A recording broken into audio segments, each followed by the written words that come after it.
Routers aren't terribly sexy, and I think Google knows that. I think they're kind of after changing it. I'm Mark Bursteiner, and this is the Google OnHub. The OnHub is Google's first foray into the connectivity space, and it's kind of a pretty one. The device itself is a sort of handsome deep blue with a smooth outer finish. Google intended for this thing to not get shoved into a closet or cabinet or whatever, and it really kind of shows. It's a pretty looking device. It's got this kind of gentle blue glowing ring up at the top. It lets you know things are going smoothly, everything's humming right along. And you've also got a speaker grill up at the top of the device as well, which you're going to use for pairing to your phone. Haven't seen it used for much else just yet. That blue outer shell slides off to reveal the inside of the device, which houses the ports that you would expect from a modern router, but we'll get to which ones are there and aren't in a moment. On the back, you're going to find an input for Ethernet, but only one other output for the Ethernet. So if you've got multiple devices that need a hard line, you're going to have a little bit of a tough choice to make. You'll also see the as of yet non-functional USB port, which again we'll get to in just a second. The OnHub features a whopping 13 antennas, more than one antenna, and you can absolutely feel it. The OnHub's range was fantastic. Our bedroom is through a wall and on the other end of the apartment from the router. I had two Airport Extremes set up in the apartment, and I got rid of both of them and replaced them with the OnHub, which was all the way on that far end of the apartment. Worked no problem. Did not need the Airport Extreme repeater in the bedroom. Super, super happy about that. Our speed didn't change all that much though. The OnHub touts some really impressive intelligent 2.4 to 5 gigahertz frequencies. So it's both on one network, and it'll intelligently decide which device needs to be on which frequency, so you don't have to worry about a separate 5 gigahertz network like you do with a lot of routers. The speed tests on all of the devices that I tested on were basically the same as they were before, but that's kind of a good thing, isn't it? You know, the speeds weren't any worse, and we were already getting decent speed before. The range is really what was killing us.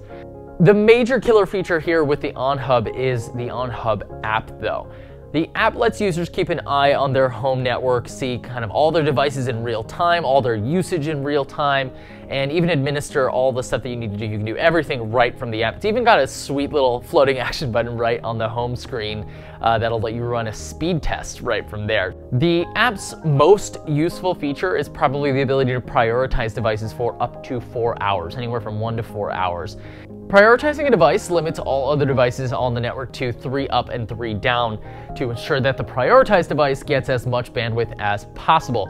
Worked perfectly fine in my experience, worked as expected. While we don't normally have issues at home with streaming, since we do have 50 megabits down, the OnHub did ensure that the PS4 had a good consistent connection to Netflix, and I didn't notice any hiccups at all whatsoever.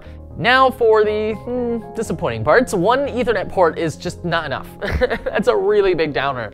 You know, like if it's a modern router, you better have more than one port. I plug in my SmartThings hub, Sonos, my PS4, all plugged in hardline directly to the router. So one port means I need to buy a $10 Ethernet switch, and if you've got a crowded cabinet already, that's not gonna do you any favors. Plus, that USB port doesn't work yet, and without that working, it's basically a non-starter for me.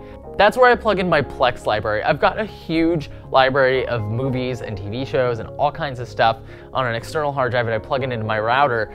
That's just, I mean, I can't use this device then. The port is going to be enabled later this year, but that's like the #1 reason why I can't use the OnHub at home as my permanent router.